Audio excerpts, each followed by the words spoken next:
అరుణాం కరుణాతరంగితాక్షీం ధృతపాశాంకుశపుష్పబాణచాపాం అణిమాదిభిరావృతాం మయూఖైః గురురిత్యేవ విభావయే భవానీ.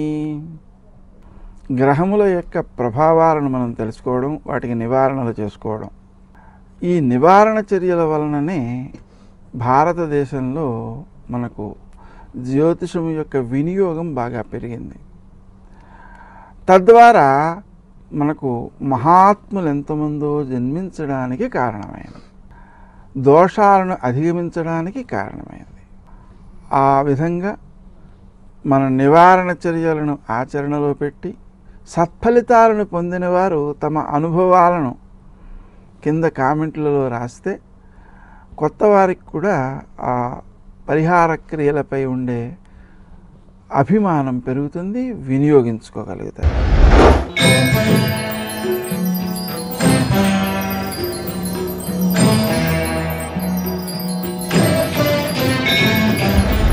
కర్కాటక రాశి. ఈ రాశి వారు తాము ఆచరించే కార్యక్రమాల్లో విజయాలు సాధిస్తారు. మాట్లాడే తీరుని కొంత నియంత్రించుకోవాల్సిన అవసరం ఉంది. అపార్థాలు వచ్చే అవకాశాలు ఎక్కువ ఉన్నాయి. సజ్జన సహకారం బాగుంటుంది.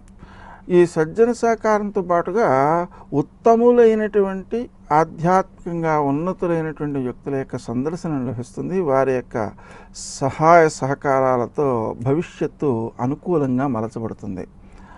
శత్రువులు మీకు అపకారం చేయలేరు. వాళ్ళు చేద్దామన్నా వాళ్ళ పనుల్లో ఆలస్యాలు జరుగుతుంటాయి, మీరు దాటేస్తారు. ఆరోగ్య సమస్యల్ని కొంతవరకు అధిగమించాల్సిన అవసరం ఉంది. ఉదయం 9 లోపల ఆహారం తీసుకోవడం, రాత్రి 9 లోపల నిద్రకు ఉపక్రమించడం, ప్రాణాయామ వ్యాయామాలను మానకుండా చేయడం మొదలైనటువంటి చర్యల ద్వారా ఆరోగ్యాన్ని సంరక్షించుకోవచ్చు. ముఖ్యంగా క్రీం అచ్యుతానంత గోవింద అనే మంత్రాన్ని జపించుకోవడం ద్వారా మీ యొక్క ఆలోచన బాగా అనుకూలంగా ఉంటుంది, ఆరోగ్యం బాగుంటుంది. విశేషించి వృత్తి స్థానంలో మీరు చేపట్టేటువంటి కార్యక్రమాలు అందరినీ ఆకట్టుకునేవిగా ఉంటాయి. వాటి వలన అందరూ కూడా మీ యందు ఆకర్షితులవుతుంటారు. తద్వారా పనులు చాలా సులభంగానూ ఆనందాత్మకంగానూ అవుతాయి. మీరు చేసేటువంటి పనులు ఇతరులకు ఉపకరించేవిగా ఉంటాయి. ప్రభుత్వానికి సంబంధించి రావలసిన సొమ్ము ఏదైనా ఉంటే రావడానికి అవకాశం ఉంది. అలాగే వ్యాపారవేత్తలైనటువంటి మిత్రుల ద్వారా కూడా రావాల్సిన సొమ్ము ఏదైనా ఉంటే వచ్చే అవకాశం ఉంది.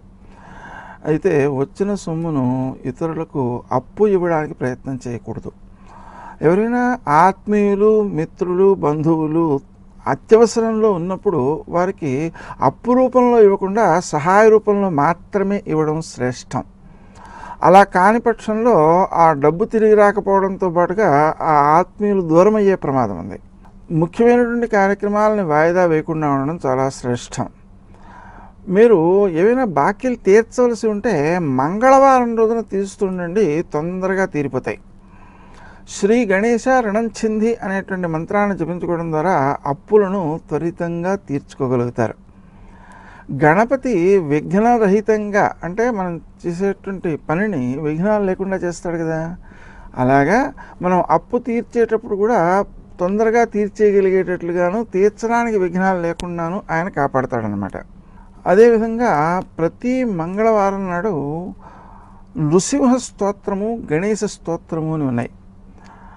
రుణహర నృసింహ స్తోత్రం, రుణహర గణేశ స్తోత్రం. ఆ రెండింటిని జపించుకోవడం ద్వారా కూడా త్వరితంగా అప్పులు తీరడంతో పాటు ఆర్థికంగా మనకు లోటు లేకుండాను, అప్పు చేయాల్సిన అవసరం రాకుండాను కూడా కాపాడబడతారు.